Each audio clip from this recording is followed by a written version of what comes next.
ಮಹಾದೇವಿ ಅಮ್ಮ ಶ್ರೀ ಚಕ್ರವಾಸಿನಿ. ಒಂದು ವೇಳೆ ಏನಾದ್ರೂ ಆ ನಿಧಿ ನನಗೆ ಸಿಗದೆ ಹೋದ್ರೆ ನಾನ್ ಸುಮ್ನೆ ಇರೋಳಲ್ಲ, ಇಡೀ ಆರ್ಯಾಂತಪುರನೇ ಸುಟ್ಟಾಕ್ಬಿಡ್ತೀನಿ. ಹೌದು, ಜಾಜಿ ಹೇಳ್ತಿರೋ ಸರಿ. ನೀನ್ ವಿಗ್ರಹ ಕೊಟ್ರೆ ನಿನ್ನೆ ಮದುವೆ ಆಗ್ತೀನಿ ಅಂತ ಹೇಳ್ದ. ನೀನು ಅವಳ ಪರನೇ ಮಾತಾಡ್ತೀಯ? ನಿನ್ನ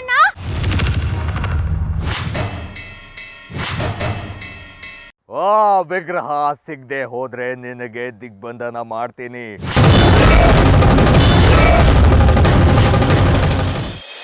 ದೇಶಕರೇ, ಎಲ್ರಿಗೂ ಇಷ್ಟ ದೈವ ಅಂತ ಒಂದಿರುತ್ತಲ್ವೇ?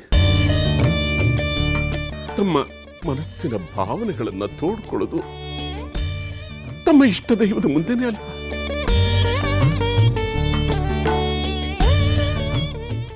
ಕೋಪ ತೋರಿಸೋದಾಗ್ಲಿ, ಭಕ್ತಿಯಿಂದ ಕೇಳ್ಕೊಳ್ಳೋದಾಗ್ಲಿ, ಹಠ ಮಾಡೋದಾಗ್ಲಿ, ಜಗಳ ಆಡೋದಾಗ್ಲಿ ಎಲ್ಲ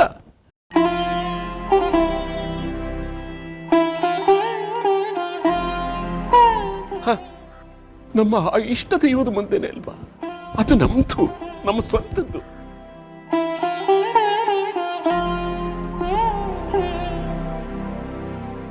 ನಮ್ಮ ಜೀವ ಅಲ್ವಾ?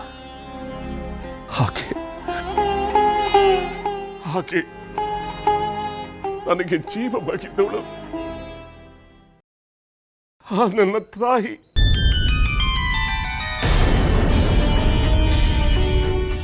ತಿರುಪುರ ಸುಂದರಿ ಅಮ್ಮನವರು.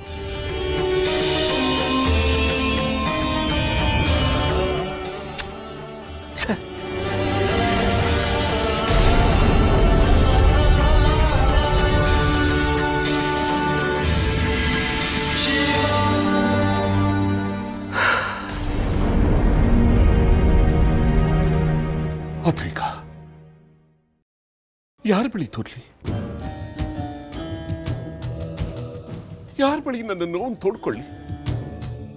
ಯಾರ ಬಳಿ ನನ್ನ ಕೋಪನ ತೋಡ್ಕೊಳ್ಳಿ? ಶುದ್ಧ ದೇವತೆಯಿಂದ ಆರಾಧಿಸೋ ಆ ಕಡಿಕೆಗೂ ಕೂಡ ಒಬ್ಳಿದ್ದಾಳೆ ರಾಕ್ಷಸಿ. ಆದ್ರೆ ನನಗೆ ಯಾರಿದ್ದಾರೆ ದೇಶಕ್ರೆ? ಯಾರಿದ್ದಾರೆ? ಉಪಾಸನೆ ಮಾಡಿದ ಅಮ್ಮನವ್ರನ್ನೇ ದೂರ ಮಾಡಿಕೊಂಡೆ. ಅವಳಿಗೆ ಎದುರಾಗಿ ನಿಂತೆ, ನಂಬಿದ ಶಾಸ್ತ್ರಗಳನ್ನೇ ತುಳಿದು ನಿಂತೆ. ನಾನೇ ದೊಡ್ಡವನು ಅಂತ ಹುಂಬನಂತೆ ಮೆರೆದೆ. ನನಗೆ ಗೊತ್ತಿತ್ತು ಶಾಸ್ತ್ರಿಗಳೇ, ಈ ದಿನ ಮತ್ತೆ ಬಂದೇ ಬರುತ್ತೆ ಅಂತ. ಇದ್ರ ಬಗ್ಗೆ ಮೊದಲೇ ನನಗೆ ತಿಳಿದಿತ್ತು. ಈ ಹಿಂದೆ ನಾನು ಹಲವಾರು ಬಾರಿ ಎಚ್ಚರಿಸಿದ್ದೆ ಕೂಡ.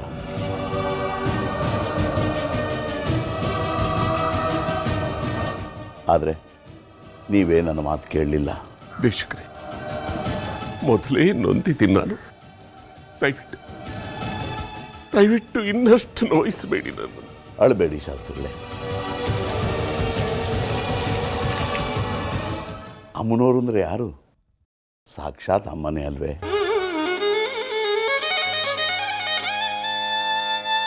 ನೋಡಿ, ಮಗು ಮೈ ಮೇಲೆ ಮಣ್ಣು ಸುರ್ಕೊಂಡು ಕೊಚ್ಚಲ್ಲಿ ಹೊರಳಾಡಿ ಮೈನೆಲ್ಲ ಹೊಲಸು ಮಾಡಿಕೊಂಡು ಮನೆಗೆ ಬಂದರು ಅಮ್ಮ ಒಳಗೆ ಕರ್ಕೊಳ್ಳಲ್ವೇ? ಮಲಿನವಾಗಿರೋ ಮಗ ಬಂದ ಅಂತ ಹೇಳಿ ಮನೆ ಬಾಗಿಲು ಹಾಕೊಂಡ್ಬಿಡ್ತಾಳ. ಈ ಥರ ಒಂದು ಉದಾಹರಣೆ ತೋರಿಸಿ. ಇಲ್ಲ ಅಲ್ವಾ? ನೀರು ತಂದು ಮಗುನ ಸ್ವಚ್ಛ ಮಾಡಿ ಪ್ರೀತಿಯಿಂದ ಒಳಗೆ ಕರೆಸ್ಕೊಳ್ತಾಳೆ. ಅದೇ ಅಮ್ಮ ಅಂದರೆ, ಮಾತೃವಾತ್ಸಲ್ಯ ಅಂದರೆ.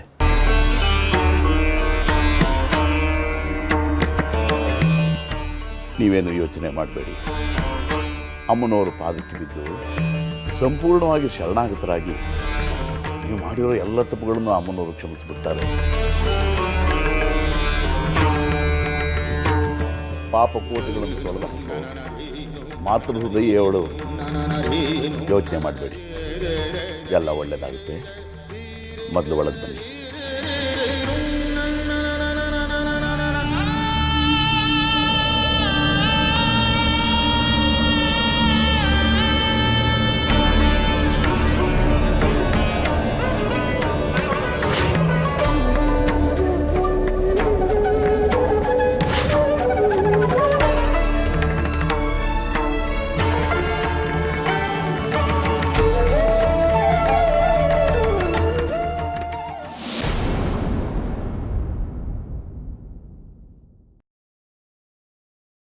ಮಗಳೇ ಮಗಳೇ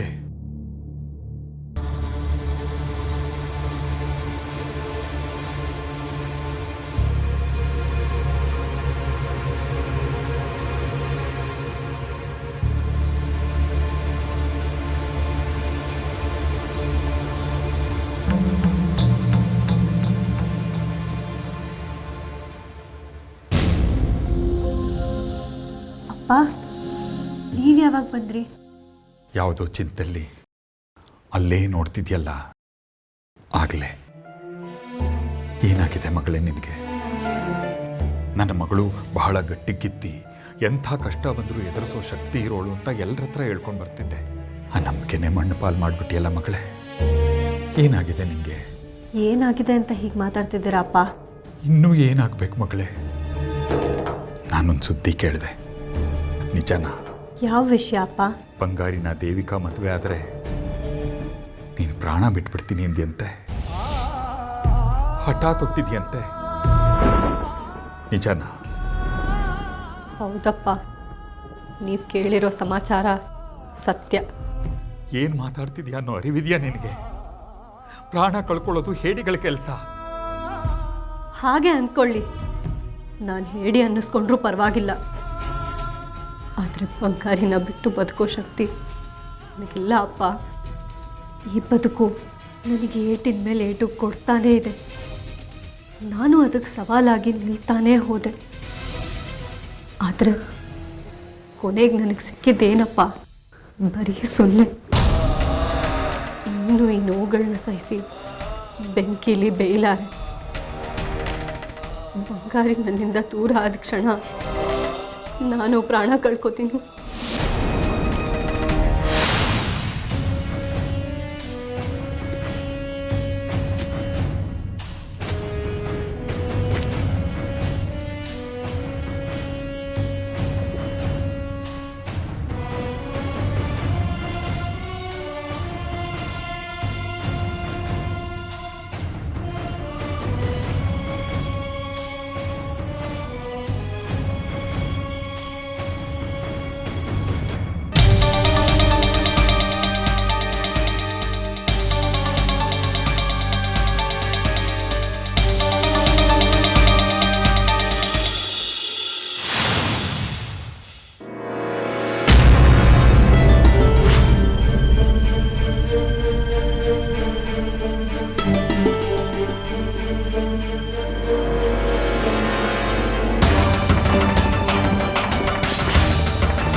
ನೋಡ್ತಾ ಇರಿ ಅಮ್ಮನವರೇ, ಈ ಹುಣ್ಣಿಮೆಯೊಳಗಡೆ ಶ್ರೀಚಕ್ರ ನನಗೆ ಸಿಗ್ಲಿಲ್ಲ ಅಂದ್ರೆ ಈ ಚಕ್ರಾಪುರಿಯ ಶ್ರೀ ಶ್ರೀ ಶ್ರೀ ತ್ರಿಪುರ ಸುಂದರಿ ಅಮ್ಮನವರ ದೇವಸ್ಥಾನದ ಗರ್ಭಗುಡಿಯೊಳಗೆ ಇದೇ ದೇವಸ್ಥಾನದ ಪ್ರಧಾನ ಅರ್ಚಕನಾದ ಹಾಗೂ ಉಪಾಸಕನಾದ ವಿರೂಪಾಕ್ಷ ಶಾಸ್ತ್ರಿ ನೇಣು ಹಾಕೊಂಡು ಸಾಯ್ತಾನೆ. 42 ದಿವಸ ನಿಮಗೆ ಪೂಜೆ ನಿಲ್ಲಿಸ್ತೀನಿ. ಇದು ಈ ವಿರೂಪಾಕ್ಷ ಶಾಸ್ತ್ರಿ ಹಾಕ್ತಾ ಇರೋ ಸವಾಲ್. ಆಗ್ಲಿ ಜನ್ಮ ಹುಟ್ಟಿ ಬರ್ತೀನಿ, ಮತ್ತೆ ನಿಮಗೆ ಸವಾಲಾಗಿ ಹುಟ್ಟಿ ಬರ್ತೀನಿ. ಇನ್ನಷ್ಟು ಶಕ್ತಿಶಾಲಿಯಾಗಿ, ಇನ್ನಷ್ಟು ಬಲಶಾಲಿಯಾಗಿ ಬರ್ತೀನಿ.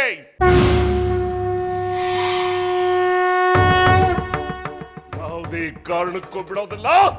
ಶ್ರೀಚಕ್ರವನ್ನ ಮುಂದಿನ ಜನ್ಮದಲ್ಲಾದ್ರೂ ನಾನು ನಿಮ್ಮಿಂದ ತಗೊಳ್ತೀನಿ. ಇದು ಸತ್ಯ.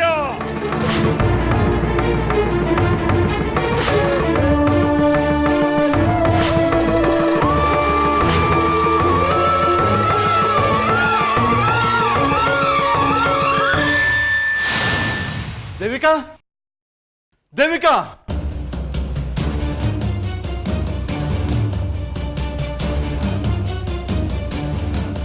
ದೇವಿಕಾ ದೇವಿಕಾ ದೇವಿಕಾ ದೇವಿಕಾ ದೇವಿಕಾ ದೇವಿಕಾ ದೇವಿಕಾ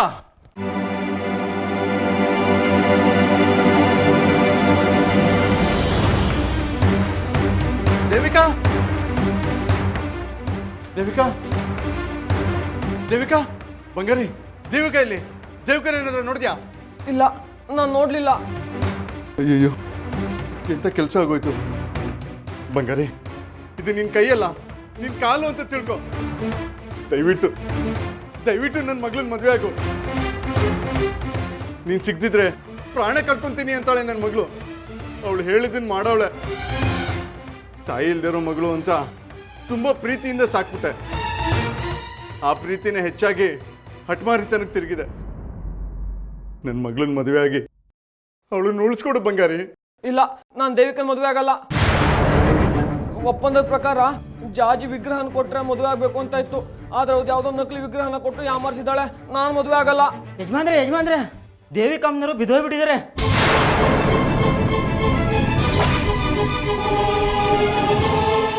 ನನಗೆ ನಿನ್ನ ದುಃಖ ಅರ್ಥ ಆಗುತ್ತೆ ಮಗಳೇ, ಆದರೆ ಸಾಯ್ತೀನಿ ಅನ್ನೋ ನಿರ್ಧಾರ ತಪ್ಪು. ಪ್ರಪಂಚದಲ್ಲಿ ಕಷ್ಟ ಬಂದವರೆಲ್ಲ ಸಾಯೋ ಹಾಗಿದ್ದಿದ್ರೆ ಯಾರೂ ಇರ್ತಿರ್ಲಿಲ್ಲ. ನಮ್ಮ ಬಗ್ಗೆ ಯೋಚನೆ ಮಾಡು. ಇಷ್ಟು ಸ್ವಾರ್ಥಿ ಆಗಬೇಡ ಮಗಳೇ. ನಾನು ಎಲ್ಲ ಬಿಟ್ಟು ನಿನ್ನ ಜೊತೆ ಯಾಕೆ ಬಂದಿದ್ದೀನಿ ಹೇಳು? ನಿನಗೋಸ್ಕರ. ಆದ್ರೆ ನೀನು ಸಾಯ್ತೀನಿ ಅಂತ ನಿರ್ಧಾರ ಮಾಡಿದಾಗ ಈ ಅಪ್ಪನ ಪ್ರೀತಿ, ಅಲ್ಲಿ ಊರಿನಲ್ಲಿ ಉಸಿರು ಬಿಗಿ ಹಿಡಿದು ನಿನ್ನ ದಾರಿನೇ ಕಾಯ್ತಿರೋ ಅಮ್ಮನ ಮಮತೆ ನೆನಪಾಗ್ಲಿಲ್ವಾ ಮಗಳೇ? ಸಾಯುವಾಗ ಸಾಯೋದಾದ್ರೆ ನಾವ್ಯಾರೂ ನಿನ್ನ ಕಣ್ಣು ಮುಂದೆ ಬರಲಿಲ್ವಾ? ಬಂಗಾರಿ ಪ್ರೀತಿ ಮುಂದೆ ನಾವ್ಯಾವ ಲೆಕ್ಕನೂ ಇಲ್ವಾ ಮಗಳೇ? ಅದು ಹಾಗಲ್ಲಪ್ಪ. ಮಾತಾಡಬೇಡ ನೀನು. ನಾನು ಹೆತ್ತ ಮಗಳು ಸುಂದ್ರಿ ಯಾರ್ದೋ ದ್ವೇಷಕ್ಕೆ ಬಲಿಯಾದಾಗ ನನ್ನ ಬದುಕಿಗೆ ಬಂದೋಳು ನೀನು. ನೀನ್ ನಮ್ಮ ಮಗಳಾದೆ. ನಾವೆಲ್ಲವನ್ನೂ ಮರ್ತೀವಿ. ಸುಂದ್ರಿ ನೆನಪು ಕೂಡ ನಮ್ಮನ್ನು ಕಾಡಲಿಲ್ಲ. ಅಂಥ ನಮಗೆ ಇಂಥ ಅನ್ಯಾಯ ಮಾಡಕ್ಕೆ ಹೊರಟಿದೆಯಲ್ಲ, ಹೇಗೆ ಮನಸ್ಸು ಬಂತು ನಿನಗೆ? ಕಷ್ಟಗಳ ಬಿರುಗಾಳಿಗೆ ಸಿಕ್ಕಿ ಸಿಕ್ಕಿ ನನ್ನ ಮನಸ್ಸು ಕಲ್ಲಾಗಿ ಹೋಗಿದೆ ಅಪ್ಪ. ಬಂಗಾರಿ ನನಗೆ ಬೇಕಪ್ಪ. ಅವನೇನಾದ್ರೂ ನನಗೆ ಸಿಗ್ಲಿಲ್ಲ ಅಂದ್ರೆ ನನ್ನ ಪ್ರಾಣ ಬಿಡೋದು ಖಂಡಿತ. ಸುಮ್ಮನೆ ಕೂತಲ್ಲೇ ಸಾಯೋದಿಲ್ಲ ಅಪ್ಪ. ಯಾವ ದಕ್ಷಿಣನಾಥನ ಗುಡಿಲಿ ಸುಂದ್ರಮ್ಮನಿಟ್ಟು ಪೂಜೆ ಮಾಡಬೇಕು ಅಂತ ಬನ್ನೋ, ಅದೇ ದಕ್ಷಿಣನಾಥನ ಗುಡಿ ಹಿಂದೆ ಸಹಸ್ರ ಹೊನ್ನಿನ ನಿಧಿ ಇದೆಯಂತೆ.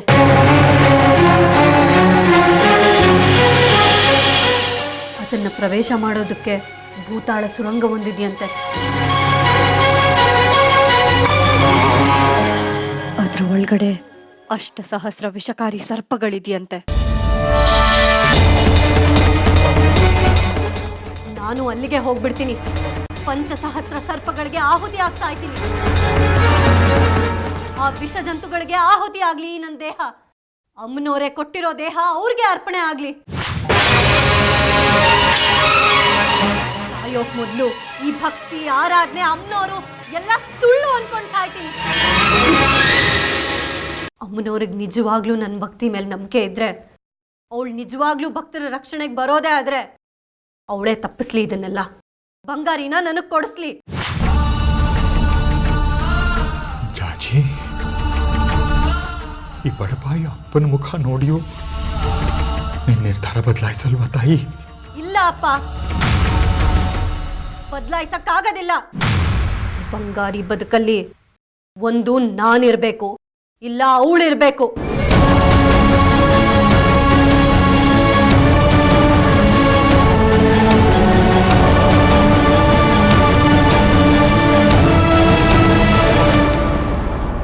ನನ್ನ ಮಗಳು ಬದುಕಬೇಕು ಅಂದರೆ ದೇವಿಕಾ ಸಾಯಬೇಕು.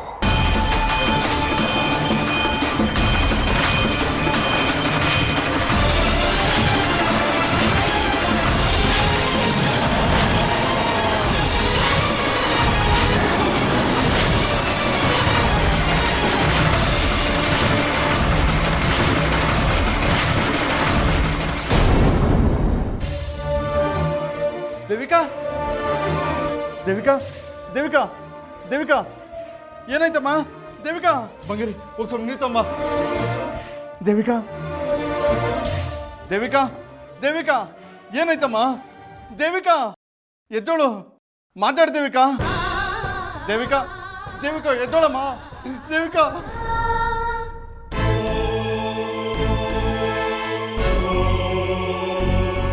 ದೇವಿಕಾ ದೇವಿಕಾ ಏನಮ್ಮ ಆಗ್ತಿದೆ ದೇವಿಕಾ ಏನಾಯ್ತು ಇವಳಿಗೆ ಯಾಕೆ ಹಿಂಗೆ ಆಡ್ತಿದ್ದಾಳೆ? ಇವಳು ಯಾವಾಗಲೂ ಹೀಗೆ ಮನ್ಸಿಗೆ ಅನ್ಸಿದ್ದನ್ನ ಮಾಡ್ಬಿಡ್ತಾಳೆ. ಅದು ದಕ್ಕದೆ ಹೋದ್ರೆ ಈಗ ಆರೋಗ್ಯ ಹೆಚ್ಚು ಕಮ್ಮಿ ಮಾಡ್ಕೊಂಡ್ಬಿಡ್ತಾಳೆ. ದೇವಿಕಾ ದೇವಿಕಾ ದೇವಿಕಾ ದೇವಿಕಾ ನೀನ್ ಸಿಗಲ್ಲ ಅನ್ನೋ ಕೋಪ ಆವೇಶ ಹೆಚ್ಚಾಗಿ ಮನ್ಸಿಗೆ ಹಚ್ಕೊಂಡ್ಬಿಟ್ಟಿದ್ದಾಳೆ. ರಕ್ತದ ಒತ್ತಡ ಜಾಸ್ತಿಯಾಗಿ ಈಗ ಮೂರ್ಛೆ ಹೋಗ್ಬಿಟ್ಟಿದ್ದಾಳೆ. ದೇವಿಕಾ ದೇವಿಕಾ ಈಗೇನು ಮಾಡೋದು? ಬಂಗಾರಿ ನೀನು ಇವಳನ್ನ ಸ್ವಲ್ಪ ಮಾತಾಡ್ಸು. ನಿನ್ನ ಮಾತು ಕೇಳಿದ್ರೆ ಎಚ್ಚರ ಆಗ್ಬೋದು ಅನ್ಸುತ್ತೆ. ದೇವಿಕಾ ದೇವಿಕಾ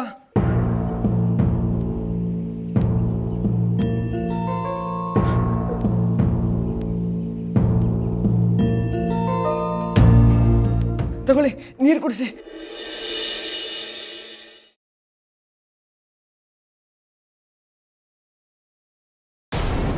ಅಯ್ಯೋ ಶಿವನೇ, ಏನಾಯ್ತು ನನ್ನ ಮಗಳಿಗೆ? ಕುಡ್ತೀನಿ ನೀರೆಲ್ಲ ಈಚೆ ಬರ್ತಿದ್ಯಲ್ಲಪ್ಪ. ಮಗಳೇ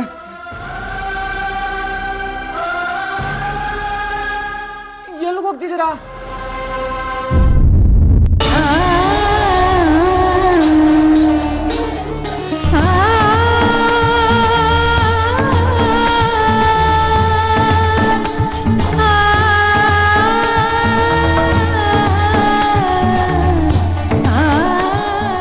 ನನ್ನ ಯಾವ ತಪ್ಪಿಗೆ ಈ ಶಿಕ್ಷೆ? ಹೇಳು ದಕ್ಷಿಣನಾಥ, ನಾನು ಯಾವ ಪಾಪ ಮಾಡಿದ್ದೀನಿ? ತಲಾಂತರದಿಂದ ಸೇವೆ ಮಾಡ್ಕೊಂಡು ಬಂದಿರೋ ಅರ್ಚಕರು ವಂಶ ನಮ್ದು. ನನಗೆ ಅಂತ ಇರೋ ಒಂದೇ ಒಂದು ಜೀವ, ನನ್ನ ಮಗಳು. ನನ್ನ ಮಗಳು, ನನ್ನ ಪ್ರಾಣ ಅವಳು. ಅವಳನ್ನ ಯಾಕೆ ನನ್ನಿಂದ ದೂರ ಮಾಡ್ತಾ ಇದೆಯಾ? ಹೌದು, ನಾನು ದುಷ್ಟನೇ, ನೀಚಾನೆ, ಪಾಪಿನೇ. ನಿನ್ನ ತಳದಲ್ಲಿರೋ ನಿಧಿಗೆ ಹೊಂಚಾಕ್ದೆ. ಅದನ್ನ ಪಡಿಬೇಕು ಅಂತ ಮಾಡಬಾರದನ್ನ ಮಾಡಿದೆ. ಅದೆಲ್ಲ ಯಾರಿಗೋಸ್ಕರ? ನನ್ನ ಮಗಳಿಗೋಸ್ಕರ ತಾನೆ. ಆದ್ರೀಗ ಪ್ರಾಣ ಹೋಗೋ ಸ್ಥಿತಿಗೆ ತಲುಪಿದಾಳೆ. ಇವಳು ಕೂತ್ಕೊಂಡ್ರು ಕರಗಬಾರ್ದು, ಅಷ್ಟೊಂದು ಹೊಂದು ಸಂಪಾದಿಸಿದ್ದೀನಿ. ಹತ್ತೂರು ಖರೀದಿಸೋ ಅಷ್ಟು ಸಂಪತ್ತು ಮಾಡಿದ್ದೀನಿ. ಆದ್ರಿಗೇನು ಪ್ರಯೋಜನ? ಇದನ್ನೆಲ್ಲ ಅನುಭವಿಸ್ಬೇಕಾಗಿರೋ ನನ್ನ ಕೂಸು ಸಾವಿನ ಮಡ್ಲಲ್ಲಿದೆ. ಉಳಿಸ್ಕೊಡು ತಂದೆ, ನನ್ನ ಮಗಳನ್ನ ನನಗೆ ಉಳಿಸ್ಕೊಡು. ಬೇಕಾದ್ರೆ ನನ್ನ ಪ್ರಾಣ ತಗೋ, ಆದರೆ ಬದುಕು ಬಾಳ್ಬೇಕಾಗಿರೋ ಆ ಚಿಗುರನ್ನ ಹೊಸ್ಕಾಕ್ಬೇಡ. ನನಗೀಗ ನನ್ನ ತಪ್ಪಿನ ಅರಿವಾಗಿದೆ. ನಾನು ತಪ್ಪು ಮಾಡ್ಬಿಟ್ಟೆ ತಂದೆ, ನಾನು ತಪ್ಪು ಮಾಡ್ಬಿಟ್ಟೆ. ನಾನು ಯಾರು? ಈ ಗುಡಿ ಪ್ರಧಾನ ಅರ್ಚಕ ಅನ್ಸ್ಕೊಂಡವನು. ಈ ಊರಲ್ಲಿ ನನಗೆ ಸ್ಥಾನಮಾನ ಇದೆ ಅಂದರೆ ಅದು ನಾನು ನಿನ್ನ ಸೇವಕ ಅನ್ನೋ ಕಾರಣಕ್ಕೆ. ಆದರೆ ಜನರು ಭಕ್ತಿನ ಬಂಡವಾಳ ಮಾಡಿಕೊಂಡು ನಿನ್ನ ಭಕ್ತಾದಿಗಳನ್ನ ನನ್ನ ಕಾಲು ಕಸ ಮಾಡಿಕೊಂಡೆ. ಸಾಲದು ಅಂತ ಕನಕಾಂಬರಿ ದೇವಿ ಜೊತೆ ಸೇರಿ ನಿನ್ನ ನಿಧಿ ಹೊಡಿಯೋಕ್ಕೆ ಹೊಂಚಾಕ್ದೆ. ನನ್ನಿಂದ ತಪ್ಪಾಯ್ತು ತಂದೆ. ಹೊನ್ನಿನ ಆಸೆ ನನ್ನಿಂದ ತಪ್ಪು ಮಾಡಿಸ್ಬಿಡ್ತು. ನೀನಿಟ್ಟು ಭಿಕ್ಷೆಯಲ್ಲಿ ಬದುಕಬೇಕಾದವ ನಾನು. ಮಾಡಿದ ಕರ್ಮ ಈಗ ನನಗೆ ಸುಡ್ತಾ ಇದೆ. ಅದ್ರ ಪಾಪನೇ ಈಗ ನನ್ನ ಮಗಳಿಗೆ ತಟ್ಟಿದೆ. ನಾನು ಆಡಿದ ಹೀನ ಮಾತಿಗೆ ಪ್ರತಿಯಾಗಿ ಈ ನನ್ನ ನಾಲ್ಗೆನ ಕತ್ತರಿಸಿ ನಿನ್ನ ಪಾದದಡಿಗಿಡ್ತೀನಿ ತಂದೆ.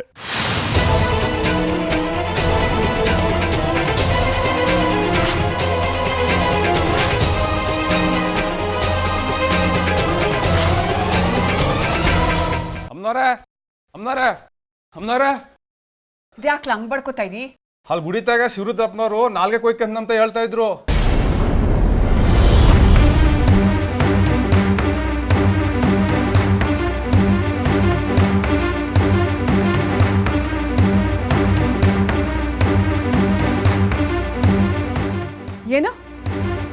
ಶಿವರುದ್ರಪ್ಪ ನಾಲ್ಗೆ ಕತ್ತರಿಸ್ಕೊಂತಾನಂತ ಅವನಿಗೆ ನುಚ್ಚಿಡ್ದೈತಾ? ಅವ್ನು ನಾಲ್ಗೆ ಕತ್ತರಿಸ್ಕೊಂಡ್ರೆ ಗರ್ಮಂತ್ರ ಹೇಳೋರು ಯಾರು? ಹಾ ಐನೋರು ನಮಗೆ ಮೋಸ ಮಾಡಿ ಚಕ್ರಪುರಿಗೆ ಹೊಂಟೋಗವ್ರೆ. ಈ ಶಿವರುದ್ರ ನಾಲ್ಗೆ ಕತ್ತರಿಸ್ಕೊಂಡ್ರೆ ನಮಗೆ ನಿಧಿ ದಾರಿ ತೋರ್ಸೋರು ಯಾರು? ನಮಗೆ ಉಳ್ದಿರೋದು ಇನ್ನೆರಡೇ ದಿನ ಹುಣ್ಣಿಮೆಗೆ. ನಾಳೆನೆ ನಮ್ಮ ಕೆಲಸ ಆಗಬೇಕು. ಇನ್ನೂ ನಮ್ಮ ಕೈಗೆ ವಿಗ್ರಹ ಸಿಕ್ಕಿಲ್ಲ. ಈ ಶಿವರುದ್ರಪ್ಪ ನೋಡಿದ್ರೆ ಹಿಂಗ್ ಮಾಡ್ಕೊಂತಾವ್ರೆ. ಪಾಂಡು, ನೀನು ಹೋಗಿ ಈಚೆಯನ್ನ ಕಡ್ಗಿಗೆ ತಿಳಿಸು. ನಾನು ದೇವಸ್ಥಾನಕ್ಕೆ ಹೋಗಿ ಶಿವರುದ್ರಪ್ಪನ ತಡಿತೀನಿ. ಹೋಗು. ಸರಿ ಅಮ್ಮನವ್ರೆ. ನಡಿ.